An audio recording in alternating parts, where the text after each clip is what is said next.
where English becomes truly fascinating. Today we begin the gripping journey of one of history's most debated figures, Adolf Hitler. Whether you despise him or find his story simply compelling, his life is marked by ambition, failures, dreams, and ultimately power. From an ordinary boy with oversized aspirations to a man who altered the course of the world forever, this is the tale of Adolf Hitler told in a way you've never heard before. Are you ready? Put on your headphones, sit back, and dive into this extraordinary account, one that will sharpen your English while keeping you hooked until the very end.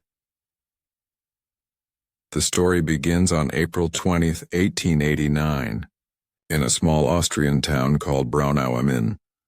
On that day, a baby boy was born to Alois and Clara Hitler. They named him Adolf. Nobody could have imagined that this child would one day leave such an enormous mark on history.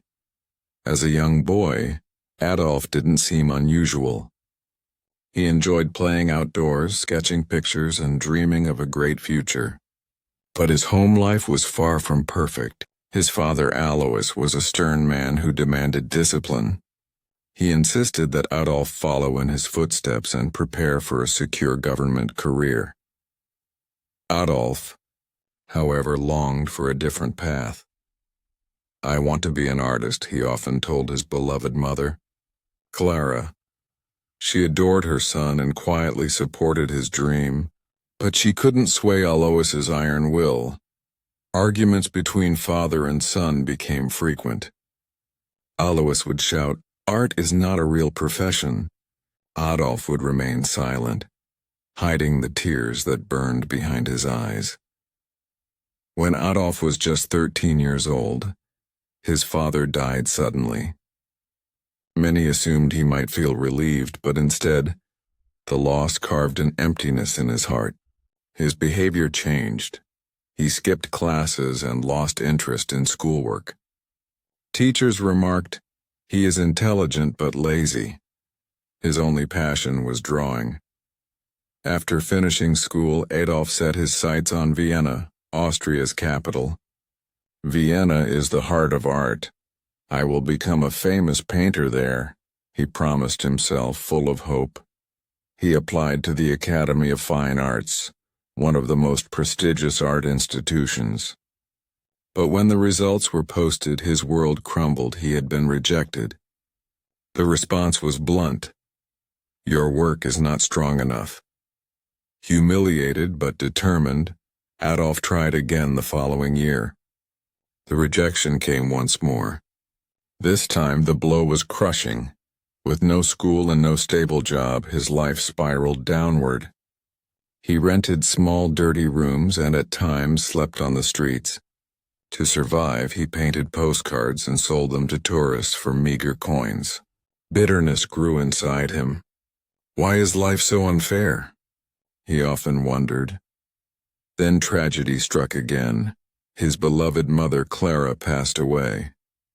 Heartbroken and alone, Adolf's frustration deepened. He began blaming others for his misfortunes. "It's not my fault," he told himself. In 1914, everything shifted. The First World War erupted, and Adolf saw a chance to give his life meaning. He enlisted in the German army. For the first time, he felt he belonged to something larger than himself. "At last I am part of something important," he thought. On the battlefield, Adolf proved brave. He carried messages across dangerous front lines and was awarded 2 medals for his courage. But in 1918, Germany lost the war. Furious and disillusioned, Adolf seethed, "Our leaders have betrayed us." "We have been betrayed," Adolf shouted with fury. In his mind, Germany needed a firm hand, someone powerful enough to restore its lost strength. After the war, Adolf returned to Germany and found a nation in ruin. Poverty gripped the people, hunger was everywhere, and resentment over the defeat burned deeply. Amid this chaos, Adolf saw a chance. He joined a small political organization known as the German Workers' Party. It was here that his gift for oratory began to shine. When he spoke, crowds grew silent. His voice carried anger, passion, and promises. "Germany will rise again," he declared. Slowly, people began to rally behind him. He rebranded the movement, giving it a new name: the National Socialist German Workers' Party, the Nazi Party. He even designed its emblem, a red banner marked with a bold black swastika. "This," he announced, "will become the greatest symbol in the world." Hitler's speeches soon drew thousands. His words ignited both hope and rage as he promised strength but also spread dangerous ideas. He pointed fingers at certain communities, blaming them for Germany's hardships, and envisioned a nation made only for true Germans. Post-war Germany was drowning in misery. Unemployment was high, food prices soared, and families struggled to survive. On top of this, the country was forced to pay enormous sums to foreign nations because of its defeat. Germans felt humiliated and broken. Adolf capitalized on this despair.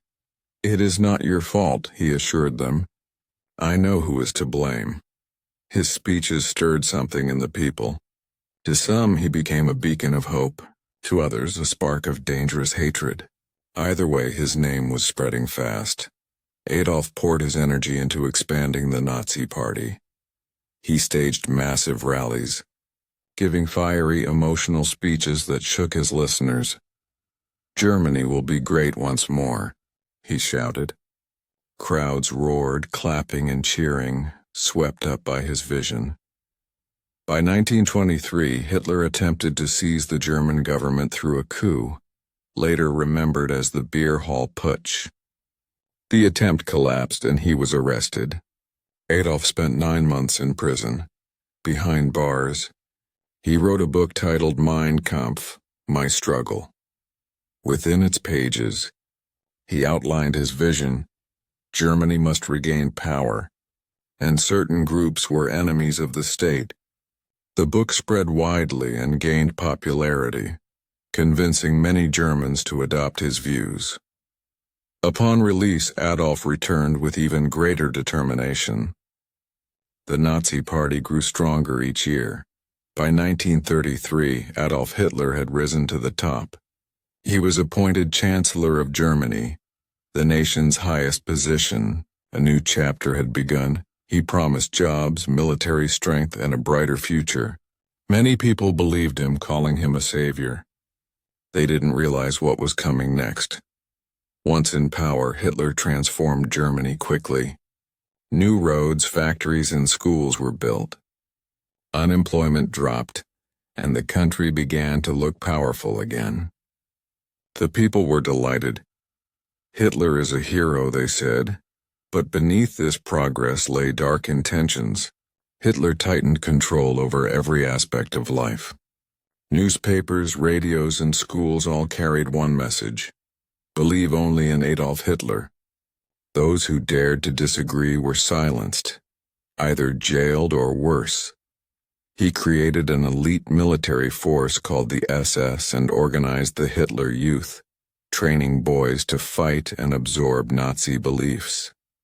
Everywhere in Germany, the swastika flag flew, a constant reminder of Hitler's growing power. His speeches grew more forceful, more dangerous. Hitler's power continued to expand. His speeches grew bolder.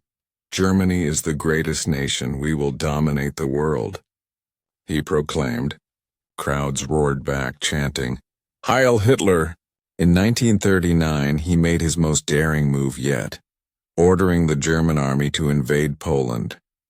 That single act ignited World War II. Hitler's ambition was nothing less than to conquer all of Europe and elevate Germany to the most powerful position on earth. At first, his soldiers swept through nations with remarkable success. Well-trained and heavily armed, they seemed unstoppable. But as the war dragged on, cracks began to show. Germany had made too many enemies. While battles raged, Hitler unleashed one of history's darkest crimes, the attempt to erase Jewish people and other groups he considered unworthy. This horrific campaign, known as the Holocaust, led to the deaths of millions of innocent men, women, and children in concentration camps. It remains one of humanity's blackest tragedies. By 1944, the tide had turned. The United States, the Soviet Union, and Britain joined forces, and Germany began to collapse under the pressure. Bombs rained down on German cities. Families lost their homes, and those who once hailed Hitler as a savior now questioned everything. "Why did we ever follow him?" they whispered. Hitler grew paranoid. He no longer trusted anyone and isolated himself in an underground bunker in Berlin. His once unstoppable army was retreating everywhere, the Soviets pressing from the east, while American and British forces advanced from the west. Cities lay in ruins, and despair spread across the land. Still, he refused to yield. "We will never surrender," he barked at his generals, though deep inside he knew the war was already lost. In early 1945, as Berlin crumbled above, Hitler remained sealed inside his cold, dim bunker. Loyal followers stayed near him, along with his longtime companion Eva Braun. Though their relationship had been kept private, Eva had stood by him for years, even in his darkest hours. Outside, Soviet gunfire drew closer every day. "The end is near," his advisors warned. Leaders from abroad pleaded with him to surrender and spare Germany further suffering. But Hitler's pride was unshakable. "If Germany falls," he sneered, "it is because the people themselves were too weak." By April 1945, Berlin was surrounded. Fires raged, buildings collapsed, and chaos reigned.